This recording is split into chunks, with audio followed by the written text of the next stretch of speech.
ফাটাফাটি টেস্টের chicken recipe এই পদ্ধতিতে একবার বানিয়ে যাকেই খাওয়াবেন সেই রেসিপি জানতে চাবে এতটাই টেস্টি হয়। তো 1 কিলো উইথবোন চিকেনের মধ্যে পরিমাণ মতো লবণ, গোলমরিচ গুঁড়ো, টক দই আর সাদা তেল দিয়ে খুব ভালো করে মাখিয়ে 15 থেকে 20 মিনিট মতো ঢেকে রাখবো। 15-20 মিনিট পর কড়াইয়ে সাদা তেলের মধ্যে একটু ঘি দিয়ে দিলাম গোটা গরম মশলা, গোটা গোলমরিচ, তেজপাতা আর শুকনো লঙ্কা।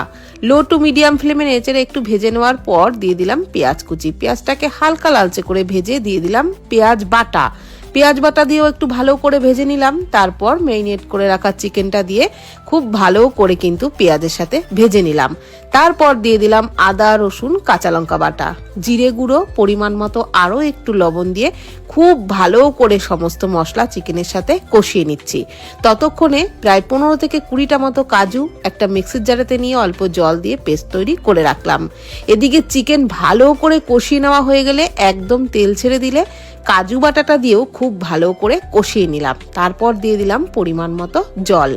ঢাকনা চাপা দিয়ে বেশ কিছুক্ষণ ফুটিয়ে নিচ্ছি। ততক্ষণে আরেকটি তরকা প্যানের মধ্যে একটু সাদা তেলে আদা কুচি, চেরা কাঁচা লঙ্কার একটু কাসুরি মেথি দিয়ে নাড়াচাড়া করে চিকেনের মধ্যে দিয়ে দিলাম।